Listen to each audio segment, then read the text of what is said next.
ya ke man thu phun ka ne je he chi ka thu phun ho khu ni ne nung nu kha ding hi je tu ni ka thu phun hi jing tha ya dinga nang ho nam mi te ding ka thu phun na hi he chlai ta je pathina the kha nei ta boi lo na dinga ke man ka thu phun ma sa ho ke man anu kha adinga mi zo se ka thil sim zo se ki chaina dinga ka thu phun na hi ka thu phun ma sa ho na bible a ho ja sei na kidin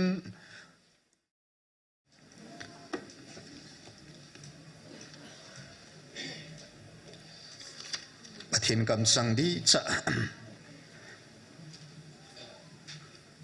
pakai thu phun ai nung sim simai le pau hi pau gila hi na ho thu cha ti ho bang sol cha ho chi bola sol cha ki ti bam ti le pathin thu sang a de zo cha zo om lo hi aya khel pi thei lo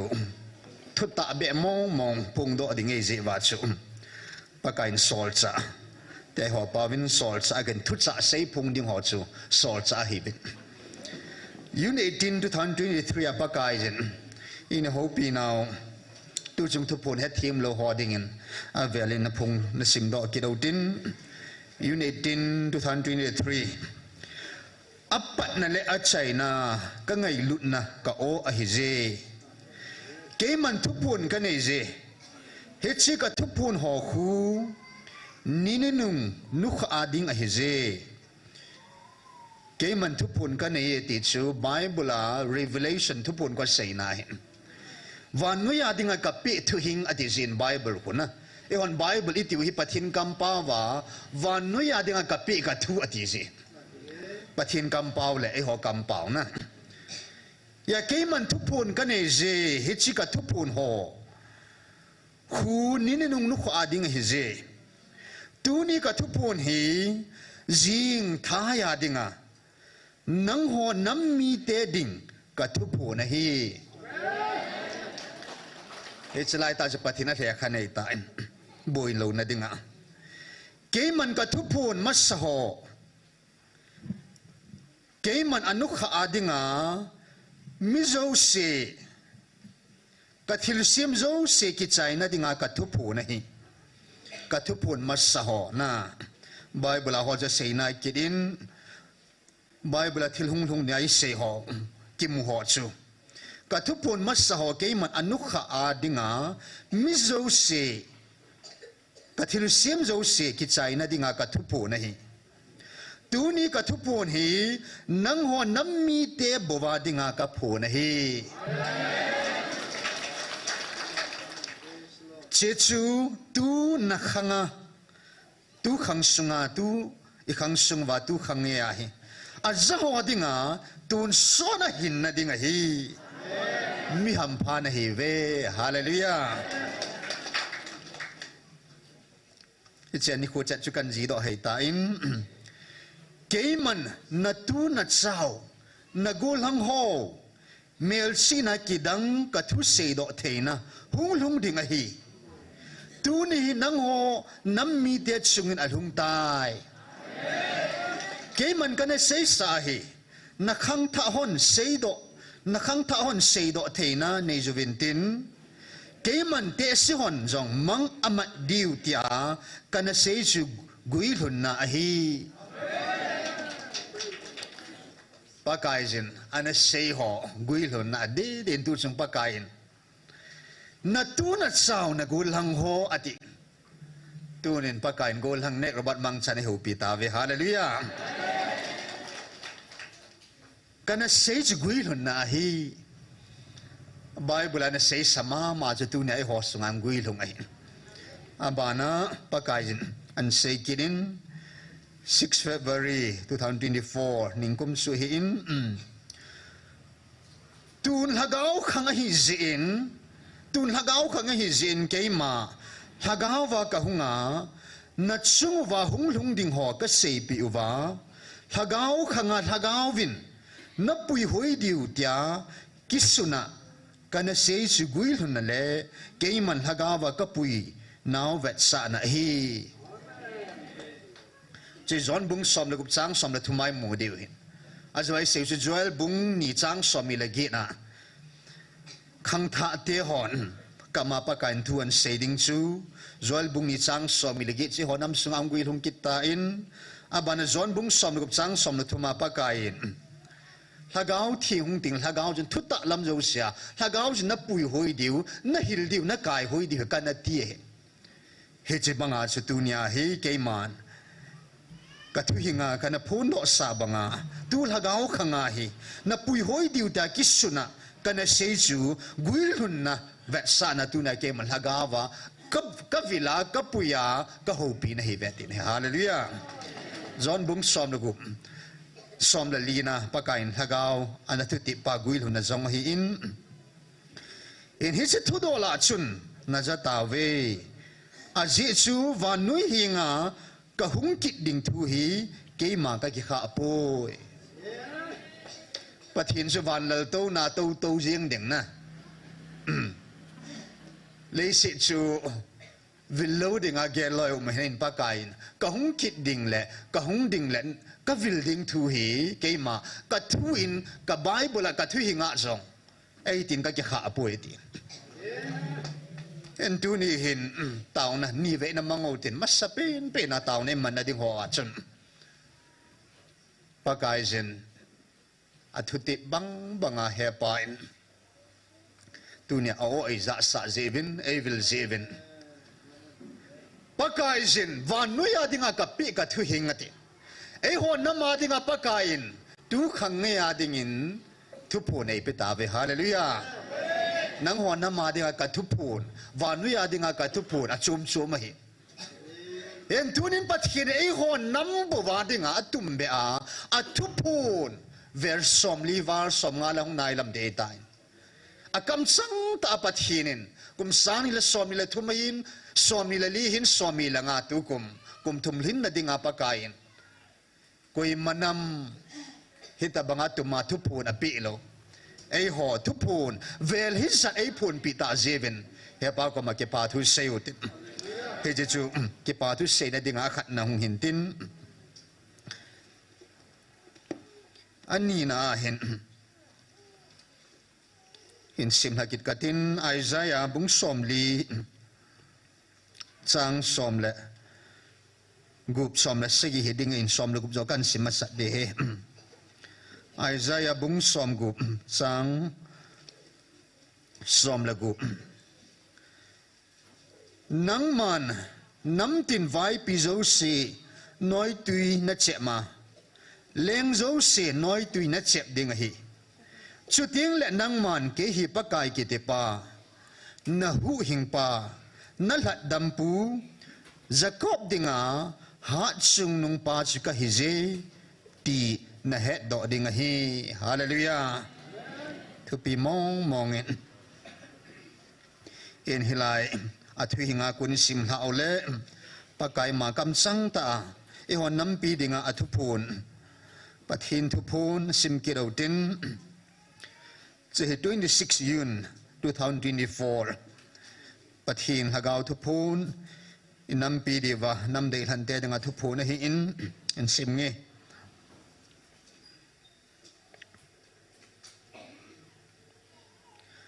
changi na chun hi chu gu chu hilovin tun nagal mi te ovin akisun piu nagam pum piu wa vai popan na chung wa ipi thanei na aneyam hi chinam mi te chunga hi ipi thanei na kanei chum ding ham ti ki gel ha na aneyin hi chinam mi te ka su gi ma ka su boy ding hi ke ya dinga zum na be heding hi hi chinam mi te su mang sangin amel mate hozo su mang ding hi ke ya dingin abezoi ti lunggel nei je aje chu na mel mate win ki sun pi pe na anei zo nagampum pi wa vai pu pen pan ki sun pi pe na aneyu apathino chu nang ho thunoi ya dinga cái mình cả cuối bị na hita về tu nia akido piu le ama akido piu le ama no hi nang ho Halloween cái mà ấy kino tu pi ahita zin hình dinh hát chung nung pathian lấy là van sempa thani hát chung nung cái mà ấy đâu khá zin amma ho dingin lung zin le lung don zo in alo ta ve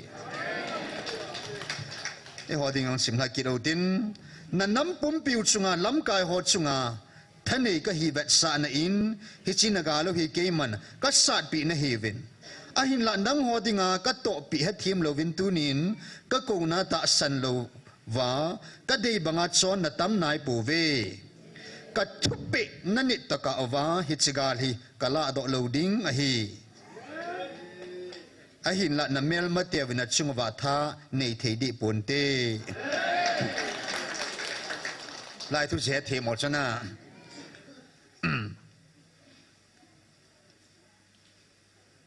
igal mi te hona kin ne piu a ki sun piu chu gam pum pia vai hom pa hi vai hom pa da kin ne pi pa chu koi ham apat hin pa siwa chu hi ki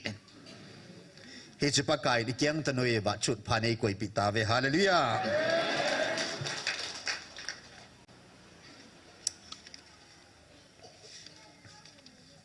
tu hen lai hi nung ta na ngai ki đầu tin sang som ni som nga le git na hen tun zong nam tin het na nam zo se la a ha chung nung pathin ki phun na nam mi te pathin ki phun na nam mi te het na a ka koi na hita ve nang ho na pan pi diu nam mi te ka han do sa om tan nang ho na ngai kho diu le ke man ka ngai lut banga ka kho sa banga na kho sa diu nam ka tun do jang om tan hi cho chu na gam pum piu vai pu pa sanga le thuma thanei zo ke man nang ho dinga ka tun pi a pan tai he chikal han do pi nam hat ho chun ke man ka vil banga ke man ka sei pi banga ke man ka kho sa banga na hung kho sa wa na hung sei pi wa na gam pum pi vai pu pa zong ki cha a cha ngam lo wa na hin koi di wa hi ke ma alpha le omega ha chung nung pathin thanei chung nung pathin ka hi na alungil sunga hin gelin tin keima pathin di ta ka hi hin mu chen tan te hallelujah ajesu nang ho wa noi dingin imatsa na hi povin he kham le mu kham jong na hi povin a hin keiman hi chi wa noi le sit ka si ma patin nang ho nam mi te hi alin pena keiman ka musa na hi ta ve hallelujah koi ham hi chi hei mil dinga nang hon nei hei mil jong leo chun ke man ka hei mil thei pu ve ka sim tila pat nang ho hi nam zo sila alin pina dia ke man ka mu sa na hi ta ve hi chi gam thani ho chun ke ma thu sa dung zuin na chung wa na hin tong ventin thanai ta hung hi diu ke ma thu sa banga nang ma ho lung lam ta le nang ma ho dei lam ta a na hin to pi diu a jesu tunia hung ki phung hi hing jing hat chung nung Emmanuel alpha le omega le levan hat chung nung pen pathin ke ma ka hi bo ve a thu pi be se be ding om pon na pa kain gam sung vai po pa gam pum pia vai po pa tu ni in ai hon nam tha chimit dingin su chimit dingin apathin te ni ki sun pi na gal bolding te ni pa kan azum so ta ni hallelujah ai ho chi le ai ho han le ho wang ai puin hin lai muna ki phung pa pathin wang hi hallelujah alai lunga ki phung pa pathin wang hi nagam divin nagal divin boy tevin alai lunga ki put that sung pi chu ke ma ka hi ati he pan hallelujah alai lunga pa kai ki phun lai sel lung gim lo he na alai lunga pa kai ki phung sung pi ki put that chu pa kai he tai he chinam hi ke nam nang nam ei poi pa kai nam ai ku ki tia zong he zo mi tia zong he pa kai ya he Krista nam hi ve hallelujah kuki hi zeva zomi hi zeva namu ki tung ding ai pon Krista nam pathin nam la ni hi zeva nam ki tung ding ai pon ta sahi na ni namu ki tung pon te kuki hi zeva namu ki tung de le sot pa ki tung de ta china hen hwa ki tung ding ai pon na pakai kan nam ati van le se sempa pakai wanga chu in namo hi Krista nam hi zeva ati san le angai lu na bo wa hi in namo ki tung zo ding hi hallelujah ken la ya hen ke setan pakai leng zo sin noi tuina che ding o hi hallelujah hita banga iki thopi du ipan pi du i zeli ve hingi kom ho be la lai sin he pain lung dong ta be dong ta lai vin he pain wana sunam ma ta in le azong amman ei ngai lut bang wa ei kho sa bang wa ei sei pi bang wa ei ngai lu diu mi angai sin zen he pain 26 Jun ha chun he pain kitip na ning kumin ana sei sa thu chu gampum pia vai hom pa sang ale thuma hat zo nam len ta tan ke man ka cha te ne ka sim pi ati nam mi te nam len ta ho zong chu he pa in he chu November 14 Children's Day na cha te ni khu ti in van no in ade India in cp khat o chu hin cha te ni khu chun pakai November 14 ning ko mention ke ding in ka thutip ni to tu ni khu aguil hun ni cho ke ya dinga ni khat e hon langa la gup ingao cho na ka hin tun pi dinga hi ati zo ba an tun do zo chan ge chu langa la gup lu de cho e ho dinga cho ala lu de pa kai din ke dingin ka sei do ni to aguil hun ni chu ke dinga ni khat ta khat e bo vet ke dingin tun so jang u ke ya dinga ni khat e ti he pa ding tun sot pathin chu amma dingin zan hi pon tu ni pon jing lo pe cho amma dinga tun sot hi jing hi tu hi jing hi cho amma dinga cho na jing la thai thei lo hin pa kai dinga tun sot pathin hi sei ni nam pum pi diu tu nya ai ho ai ki thu pi dingo you ana hei lo ai lo le parliament India parliament al heya mundin gamtin isu lai zoven he pa in amma day balding in hair pain eitun pita ve hallelujah president US president pa kain pathin wang pathin momong hitu chung imu chen che vet Nebuchadnezzar long se pa kain ke man ka tu ne heti so hallelujah David long se ke man ka tu ne heti so pa kain akilo pisa ho zong son ha take it pathin he se pathin sun tu ni nei ho nam pan pi ding ki thu pi ding in amma day balding in pakain Jun lai na phung do in November lai na tung do ta ne hi hallelujah tulha tarik som ni chun office alu pan ta in US ga ma ding avan nu ya ding in sun golden age sanakhang cha ki pan tai ti na hi hallelujah ta sa zong asana ta in ho ke sahi zong le president pain sana khanga ke pantai ti so hallelujah man ta mo ngai tan hai le pathin nei tun pi pau hi Donald J Trump ke ti Donald sun ipi sei na ham dai le world ruler ti na dis van nui vai hom pa ti na dis John heaven Jehun John ko doi cho amin hinga cho na Donald Trump ti ku J Trump to J chun John tin hai cho hallelujah ai tay le a vice president pa yung sukoi dang ham tay le James David Vance ahikit. James David James su English version minahin na Hebrew minachu James umlohin Jacob ku James tinahin. Thupi momong hin. Amin lan jong chen na. Min jong zine zi. James David pakain J.D. Vance pakain vice president Ayton Piv. So sa ti hola yung sun zone hin abana Jacob amani ucha chu pakain Van Gin sa te ni tin amin vone. Say ji hola sa nuin khat na zira khat na via din sain pakai ti na tao hitso.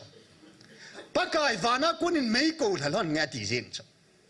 Hitchan ge ya chu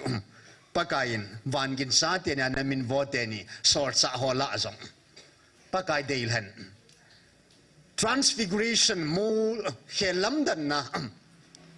vô cái khelam dan na mo la yong su Peter Jacob John sa pakain amo thumbo cha kipuin hen tunya pathinin ei hon nam amma de bor sa dinga pakain VP hin president hin John to Jacob sa pakai dei tun pitave hallelujah. Pakai tu ponin kedang tayo na seitain Goliath jong kay masim hin. Amma tabanga dungsang dunghoy lingki kay man mihim ka na simpo itis. Ayin ka lopin na ding ama ka simahin. Hetsinikuin pagkain kang dong sa pang David Chu pagkain galzon na napitana hi. Hallelujah. Ipisinam til amas nga Goliath hin anu nga Michael Van Tilding etis. Hallelujah. Ya pathin tiljo sian gun tu hi ibat nai le dunia. Leng hozong leng vaiput leng tata hozong leng hozong noi tu nan sep di heti nei. Hallelujah.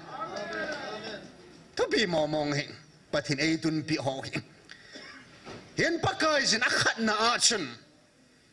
Van lal to na atopa alpha le omega ha chungnong pathinin. O ay sa zevin, alagaw ay vil zevin. Tupon, hisat ay pita zevin, ay pon pita zevin kipat hu sevtin. Ani na atsun, aman ay ngaylud bang va, ay ngayludingo, ay kosadingo pakain. Vanoy pumpia vai homlin ta ho, ay tun pita zevin kipat hu sevtin. Ipian mo sadio mayon hepove, ahin pakain, atun su atunaitan, hallelujah. Kina mo mongahin. Abana pakaizin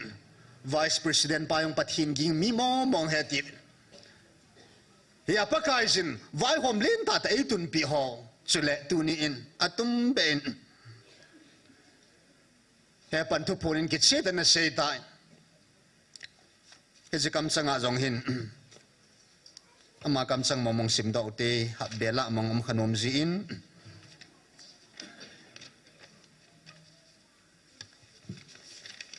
lai say he to be momong hin.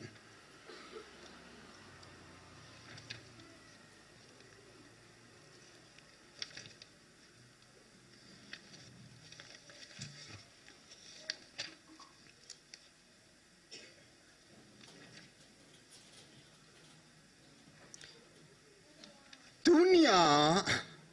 atulun sun.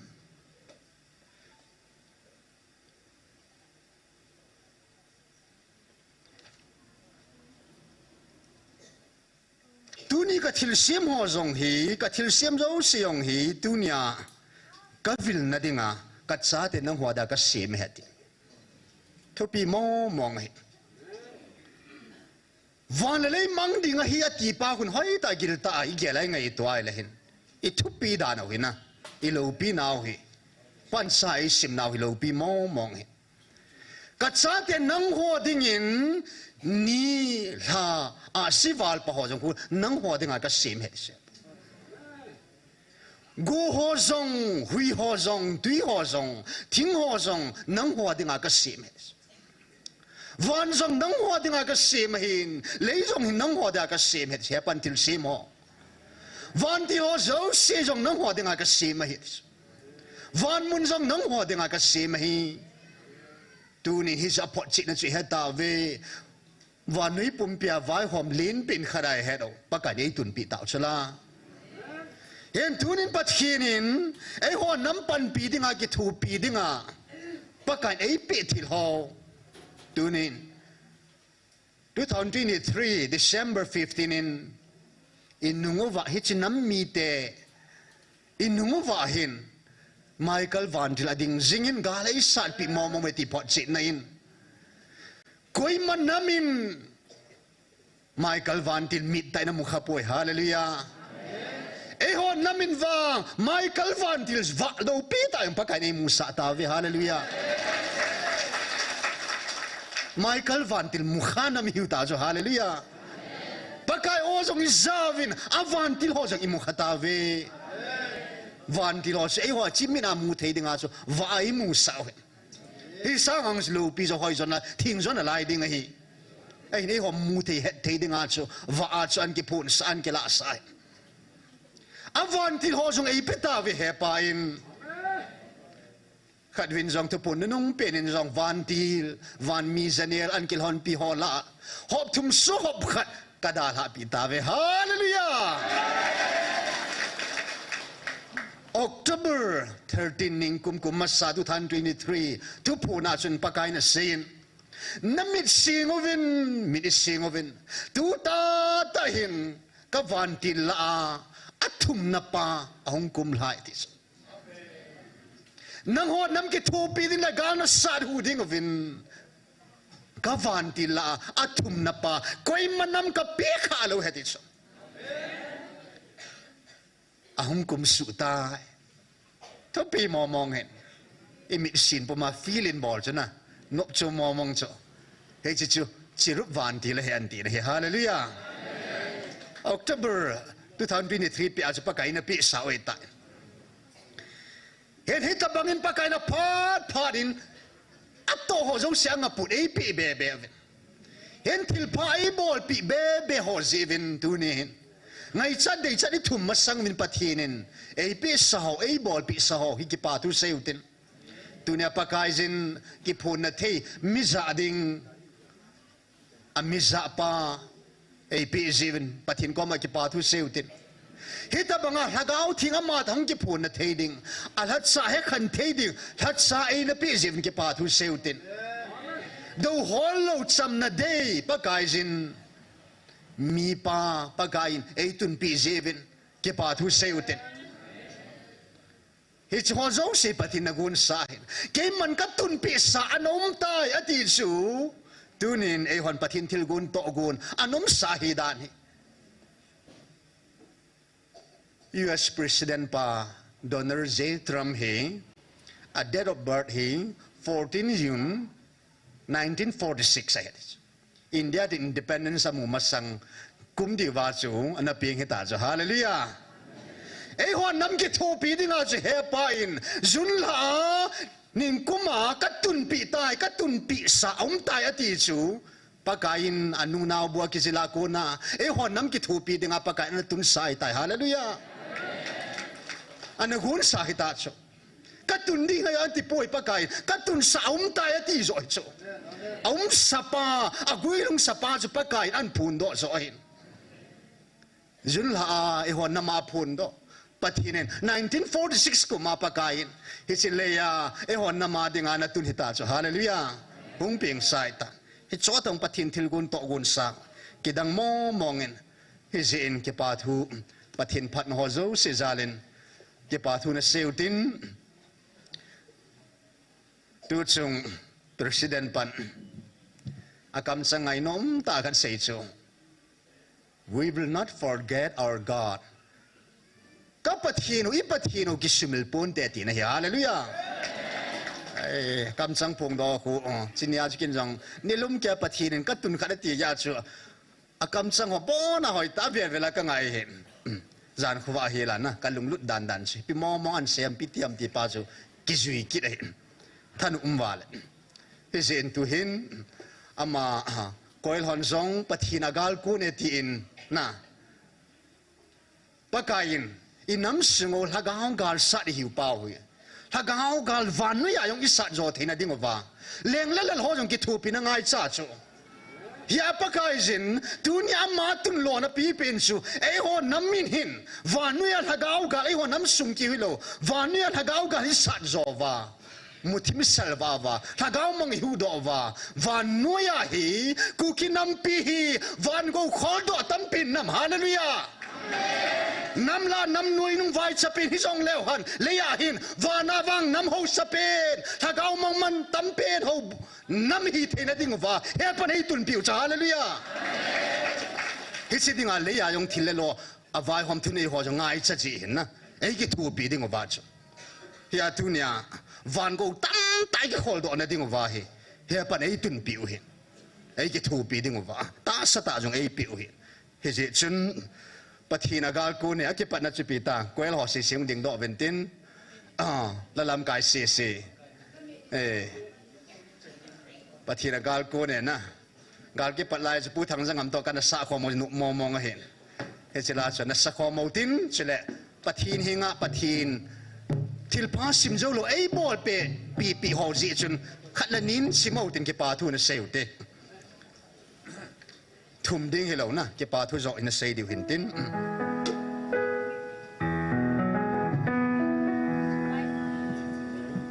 อันนี้ดิ้งเอาแต่นะตัว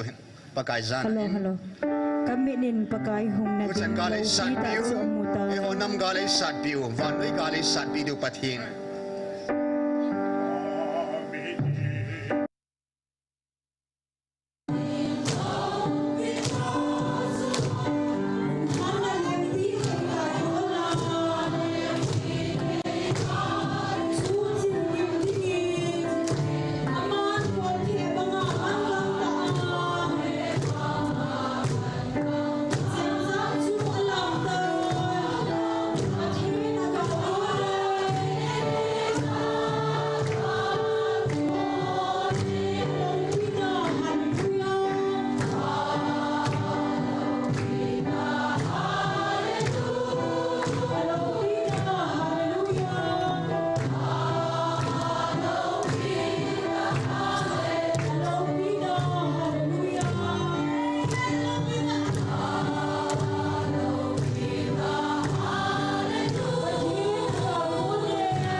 ตาวนะมีเวหินมันดิวหิน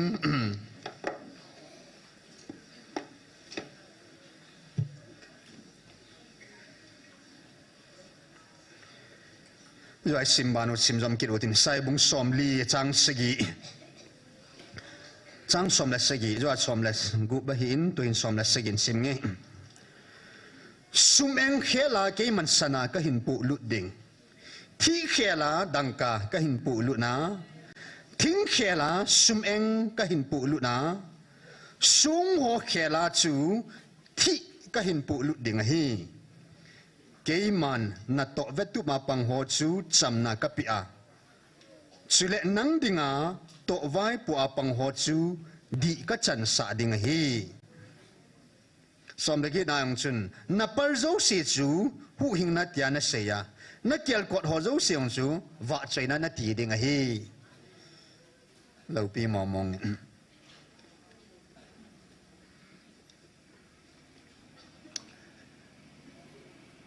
อินิสาดิ้งเตียงเอาเล่บีอาโปลากิสหัวสังเงินเลยดังอากิสาจูเดย์เจ็บกิรวันอะไรสิสังอาจูเลยดังอินหัวสังอาจูทิ้งอินกิตุบตากิสิมอลกิเดย์จอกิเดที่ทิ้งสังอาจูเราโจที่อบานะสุเมงดังกาสนาอบานอาหอยจะเจคุณภาพหอยเจวันนี้เลยเสียทุสิมหีไปแล้วฮันตัวนี้ history อาจงสินิสิมวิน Iron Age นะ Iron Age อันโอมินอบานาจุนอาหงเจ Bronze Age อันติกิดStone Age สมัสเปนหินStone Age สากนาจูหงเจีย Bronze Age หงกิตอาบานะ Iron Age หงจีเจียตุนวันนุ้ยขังหีเวลเลวหัน industrial age industrial na sa taong khang to kina 17-18 century a ông chế chele toa hi van nuôi khăn tàu đàn đàn chu toa hi stone it so chi hep hatalo toa hi pi khang ki ti tam ti ai le computer age sung ki ti digital age computer age ki ti tan khang ki khel dan so stone age so chu gului pe na ni masalai lui momong ta cho Stone Age sa kona chu hung chi a tua hi computer age digital age internet khang iti wita van nui khan to dan ta chu hen van nui a zong hin a khan to na lama chun a day in 18 19 20th century van nui khang to che tan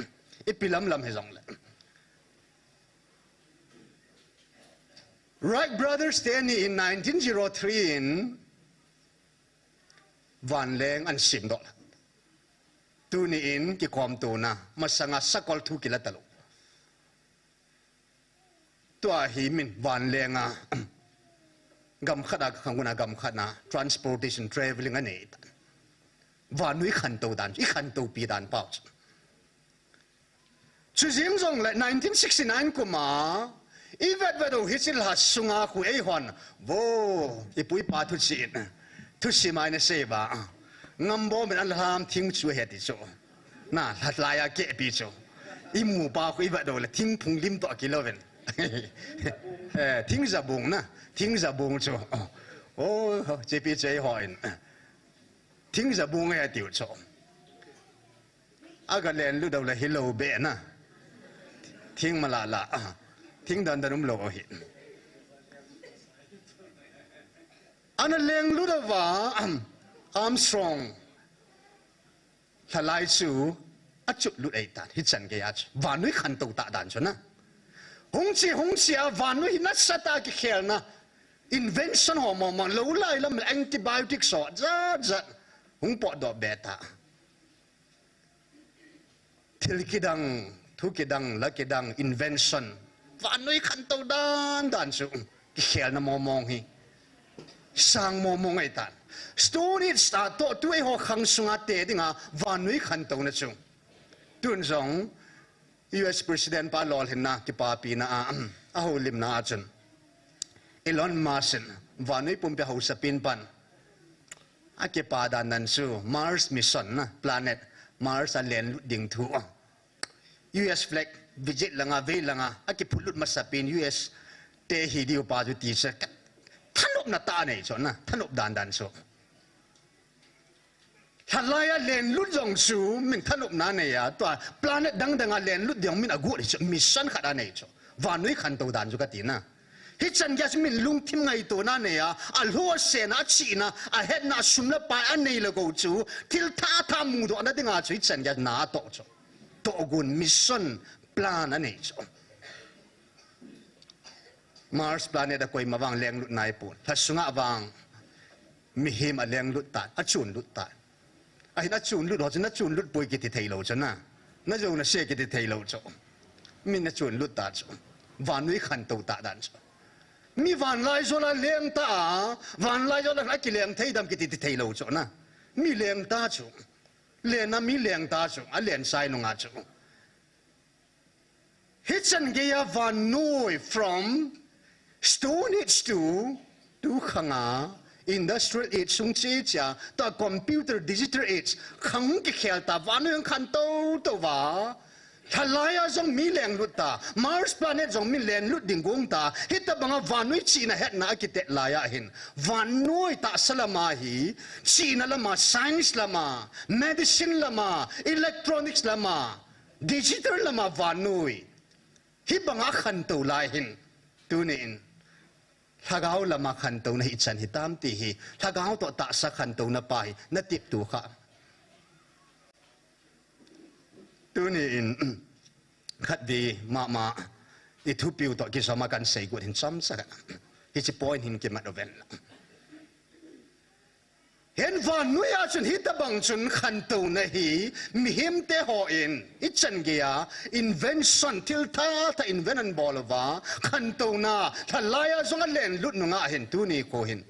thagau lampanga pathini na to hi khanga na to hoi ei ho nam zong he pa in pathina in pu piu hi tu nang dam sunga ding ki we po in khang som pathina tin hallelujah aji su pakai na to ting le gu thimina tong nei pu na hi thang phunga wa nui he da to hi he se sun pakai adama kuna no a chan ju khang som he tin bible abana sida kuna chu abraham chan ju khang som hi kit chu abraham chapa kuna isaac kuna chu bo san chu khang som hi kit chu abraham apana david chan chu khang som la khang li kit pakai hin thagau lampanga na an to ting le hin akhanga sima chu khang som sungai pathinin kidang ta na to ji hen van noi le se chu khat be cha ne ki chai tai adam khang chu no a khanga cha ne ki chai tai khang som sunga pathina jong khang som na jui ji ye nam sung wa pa ka in tu chung ai vi lo jong i khang som ma ti na hi hallelujah he chun van noi khang thu simai na ve le han hi tia chu van noi a khan to na hi mi van lai zo la leng lu ta tha sunga leng lu ta keng ta min ha ga chun lu ta hi chan ya khan to nam nu nga chun tha gau lama i pau pathinin til kidang na to hoi am him na to man kidang i sa vai khan to pi vai le pathin na to ho jong chu i khan to pi di wa lom ta hi hina khang sagi chan na Methusela apa inok chu pakain pathin to ani kilon jing jing an na ki vop jing jing hi je chun ama sa ki hol mo tai hallelujah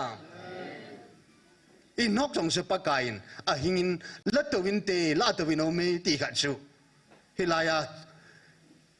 kum zathum le kum som gup le kum nga 365 anadam hi chu na inok leya kum zathum le kum som gup le kum nga ana le nga hi in pakain hi zo win chuna ki hol mo tai ti pakai ga ki vop jing jing mi pakai na khanga na ana to ho chuna wa noi heading mo mong jong pakai na an tong ki ta in no a khanga chen pakai tui sang lin in an sumang ta ve mi chon si ho pathirin no a komat kung ki tuina ti in kung ki tu san ki dang ta in no a len sung mi te bo he chi tui sang lina ku na su cha ve hallelujah tu sim zo ham ata hi al he me po ai ni sanga thu pi zo khat vini sei ta vin pakai jin tu chunga thuil ki chi ta ai hilo i puluyo i thim gao pau eliza thim gao pa pakai jin a hinglai changa pakain ata sayang alhagav anala tautan ama koma anala tautan hi hallelujah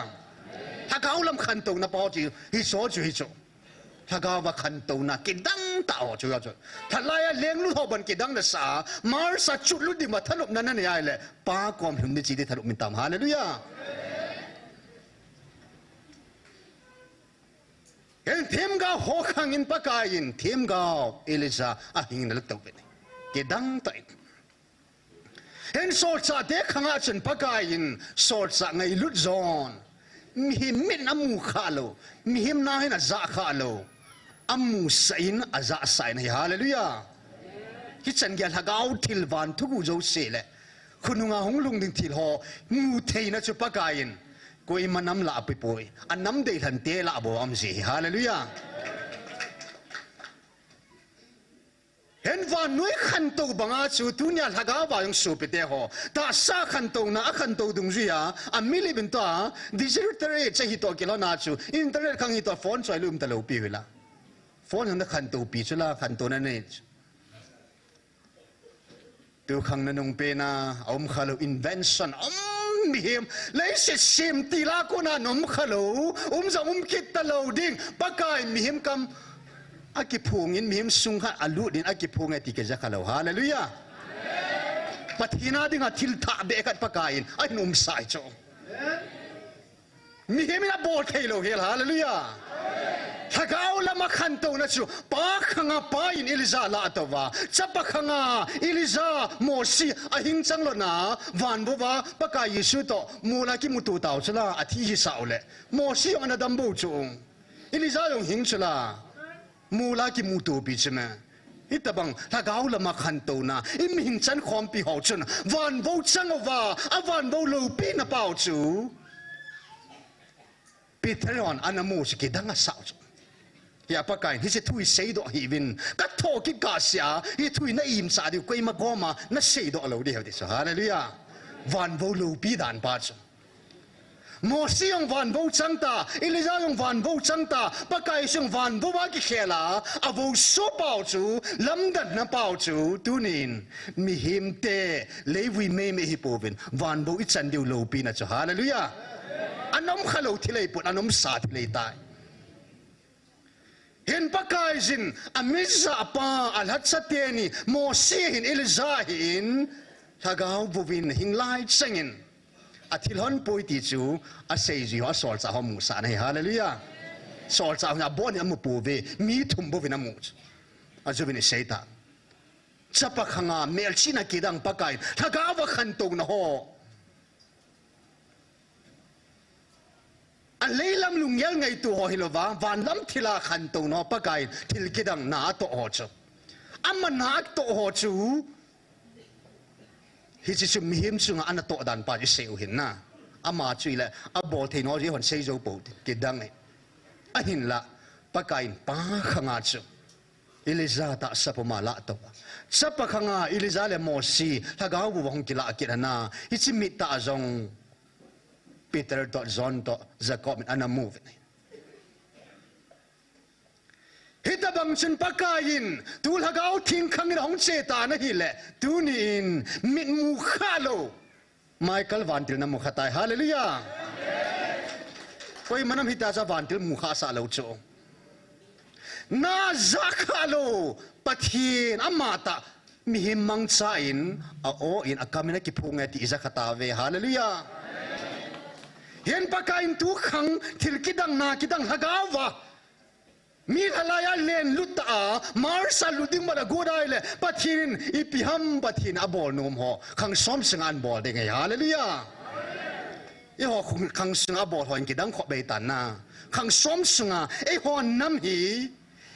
tu e khanga ko na cha khang na tu khang son na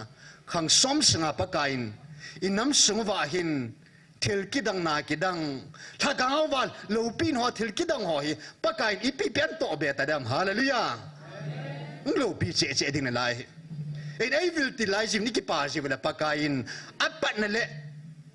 atom na hi poi tu nia na phat thei chan ho le ko na za ho hi na phat thei na ho hi na sim ho hi a chai na ai puin apat na hi ati ji ji cho ka lu na dong ji cho ge chen na ki chen ge to pi nu mang pakain apat na he ti ji ji cho ka thil to ho zong phat thei na sim ho zong cho he bo na he cho he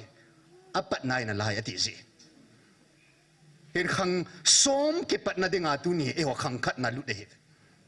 Yen pakai gam tip gam nang su na lu do ata san ho dinga gam tip gam na lu pa no hita yung anati na hallelujah ata san ho dinga ki lu mai ta ay si hepan van mun zo se le mun zo se hepain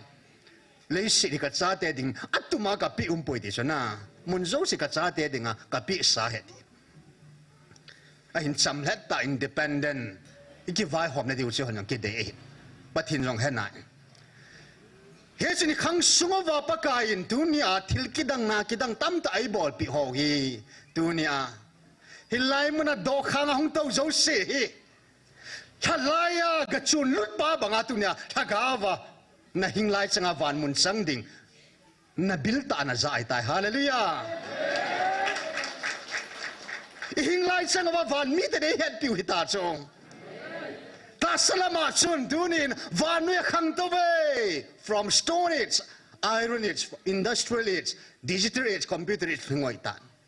sibanga dunia pa khanga chapa ka tu lagaw ting khanga thagaw khan to nain apha napha ipha uhita hallelujah thagaw khan to na to ki mat phalo ho chun stone age khang ho banga chu ipiti chi thili the hiding ham ta lungdong ova hung thei lo chu awa noi khan to na ba na ki san lut theya na ki pom lut theya na in sunga na ki hun lut theya internet jo ina ki hun lom be se ta lo chu na ibon na ki hun wifi ki hun lut ova phone yo ki chim lo wifi ki kila lut ki da lai na wa noi khan to na in sunga lut ta chu dunia hilai muna hepain pa khanga chapa khanga khang nunung pen van athum na tuni akhanga pathina na anto na athum na khang tumlin na pakain tul hagao khanga na anto na khanga hi chi khan to na hi na ina ka ina pakai jin aphot chi na in wifi in chai kila lut bang ovin hepa in van til khat sin na in sungwana thon pi diu heti hallelujah i wifi o hi cho i chiru ban ti lo chana i chung chi wa ki ta ta tu nai lai mna yang ka to to wa pa na chu na chung chi wa hi van til chiru khat che na nga di pa kan fi le cho lai ba cha leng ta ma khona i tai azap le le dau ka mu cho ka lung me da chana ka gyal cho ta sanom nan chana pathin kam sung su thona hi lo da zo sei thai lo pathin akam sung so ta i mga bukine ne wanga ke balo na i mga anji hoi hoi kine wanga ji le i mga at ki chon sit wanga ta chu ni ki chon se khalo chu na cho ta bang le se thila hi lo amang thei mang ta bang ho vision ho ta banga i kin ne pau chu hi cho ki ne na be ta bangai dunia pathin kam chang ta o chang tai zao hi ata mo mo ngai hallelujah pakain ka tunding he sa tunding he hallelujah Donald Trump president pa ka tundi he tela tunta hula na namo yang ka tundi he tile ai tundi so na ho tha ho jong na nam sumalam kai ho jong ke man ka tun ho bo ki tundi he ti so hallelujah amana tun lo ji ki tung ta lo de so na ata san ho hilai muna thagao mai ti ko nga pang ho zo se ko o zo ata san ho khang som phat theinan azui di hadel azui di jing akitip na thon lo pathe na hen e chung ba kitip no iti lo wa lo pi hitam na hi achi sa in namo achi sa mang thuai kinep na ho ai lo miem kam sum su khadai ni kinep na ho ai lo ai mo kilung gel ki ngai tun ho zo se chu he pan a dei lo ja chung athon kamasanga hungo chu gut sa mi chom ngane hi ve ti ta banga masanga nampin ini kinep na ho zo siu chu kinep na thon hi chu i mga inom ta ta e ma inda na ichen ta bang hi bo chu ata hi lo na kana lo be he tu ne ata ta pa pa kai a o ta kam sang ta e ho piu hita ama sei bu kam sang hong pot ho bo ata hin achi sa hin kunung ding thu hin tu thu dol hi rong le he pa kam ta tu nia kin rong ho bung thwa kalung dong ta pu nam thwa kalung dong ta pu in sung thwa kalung dong ta pu ke ma le ka hagao hin ko dinga kalung dong ta lo hilai mun ta pa kai oi nei pui ta chu i ho ho pa pa thin ei pui ta chu i kunung thu dol khum ding thu dol ei sei pi chu i cho sanga chu o dang mo mo ka hin khun zai hilinge lai ka la lo ding hi hilai pa kai o tai lo adang mo mong ka la lo de ke wa thu dang mo mong zo thu chung nung yong koi pung ka te hilai pa ha chung nung pathin ki phung pa a o a thu phun bo hi in nam pum piu i ki hu hing na dingo i dam na diu i short sat na dingo van mun san ka chen i nei na ding o a hi thu a hi he se thu tai lo thu dang mo mong sung hi il ka te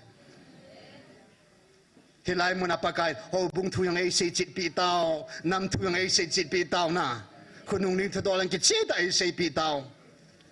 amma ta pathin lagaw amma ta in leng ho leng pakai ho pakai tu ni US president aneve India prime minister pa aneve president aneve nei lai tenong CM pa aneve ei hon leng ho leng pakai Jesu ineve hallelujah leng sung nung tempu sung nung pakai Yesu oi zau hi hallelujah i pathin pa o ki zata van lal tu na tu pai leng pau hi leng dang ka ngai poi president pa yong ei ki thu pi di vai tun pi di ei tun pi thu hi in leng ding ai tun pi hi lo we have one king leng khat se Jesu nei ve pakai khat se Jesu nei ve lal to na to pa amma bo hi alpha omega na amma te lo leng dang pakai dang hu hing dang mo mong ampoi amma bo hi tunin amma ta in dunia e ho nammi tia dinga thing khela hepan thi in pu pi ta hila hallelujah sumain khela hepa ma ta in dunia dang ka in pu pi ta hila hallelujah dang ka sanga thu pi zo hepa in sana in pu pi ta hila achung nung zo hin leila ma hin achung nung di ki tet sang of insun van lam til hoi achung nung ni zo dal zo te hallelujah a hoi zo chi apa zo chi hepan e pu pi ta cho hin ne bu ke na zo mangane ya chun milim len ta chu alu chu sana he di chuna o hom lang chu dang ka hi in a khel dum chu sumeng he di chuna a keng lang chu keng to chu le to thi ki hal he di chu Hechim him lengam ho zose Nebuchadnezzar lengam zongsu vanoi lengam zose mihim khuda ki sui hilo song pilin ta khadin keng phang cha sebenai le a bon ni ki khalza tai de hallelujah US government zong India government zong Japan government zong Korea government sunga China government sunga vai pom pathin hallelujah US government zong son la tai pathin so ai hoa năm nuôi nung pente và nuôi hiện là tung đô thế pathin này hallelujah hay chỉ xuống pi chu Christa hi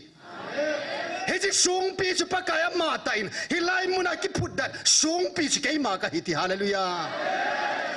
Nebuchadnezzar leng lo pi ta lengam sumang thế pathin này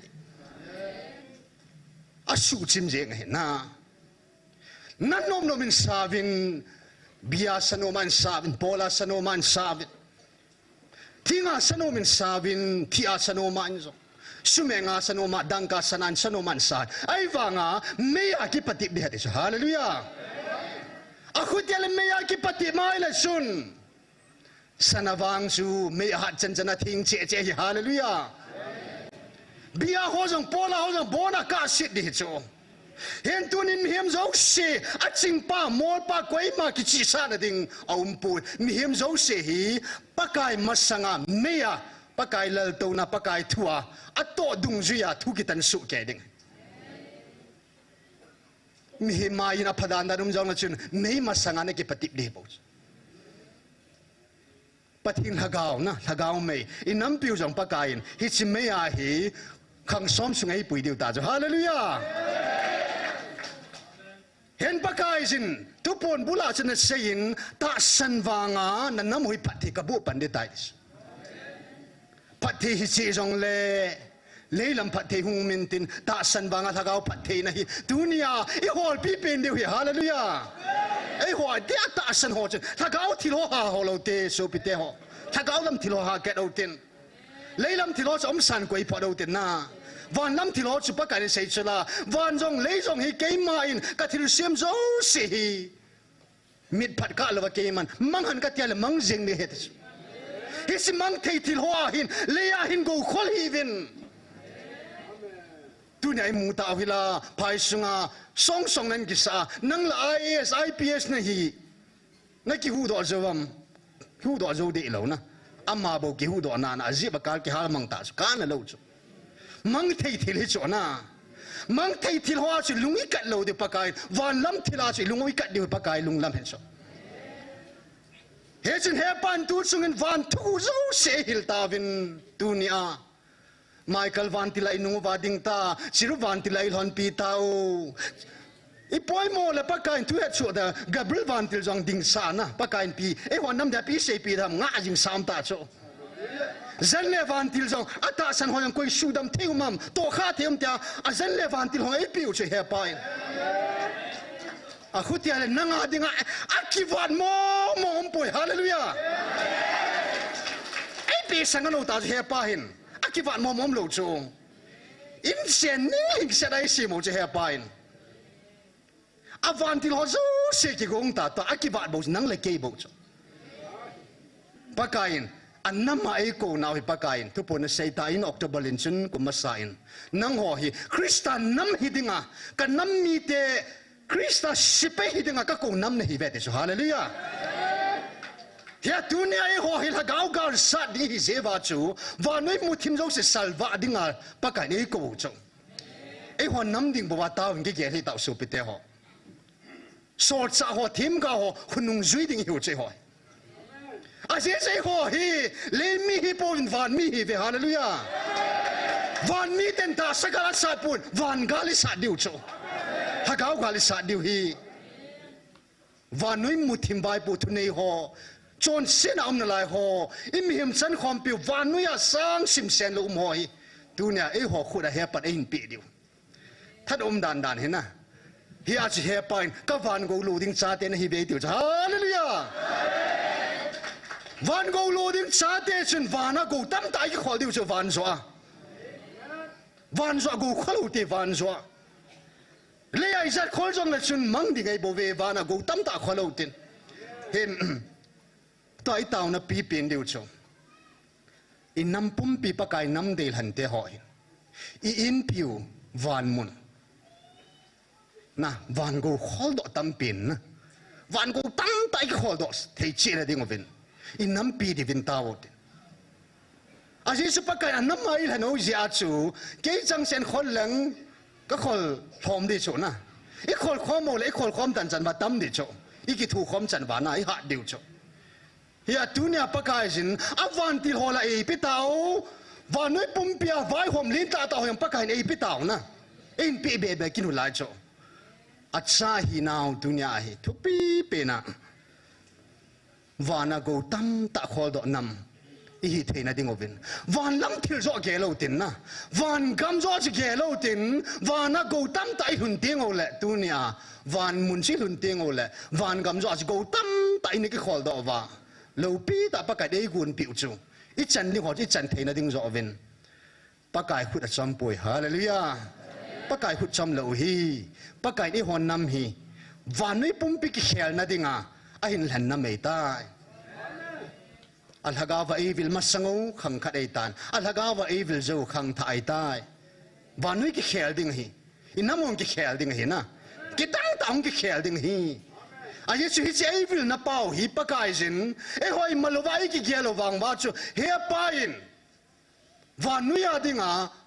vai bolin ta tong ei tun pi tau chula a khu te le ho lung neu the hi po ven na e chun he chi sunga he vana go tam ta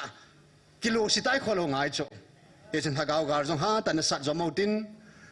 la lam kai hon ka gel jing e van gam nom chu ti la chu la tha chen hol ven tin ka gel jing e van gam nom chu ding in na sau tin le sanga van mun sa go tam ta khol do nam in sung mimal pakai hat sa pakai cha I theina ding ovin van thil ho van nui khan tu banga khan tu nai khan tu pi banga thagau thil oi khan tu pi wa van thu we het sa ho pakai ni het sa ho I het thi mo het chit wa vana go tam tai khol do zo na ding ovin khol do the ding in pakai ko ma ana thum na tau tin he chu tu nya dinga program ho pathin thu ki til kho naw le I taw naw yong zo nang li te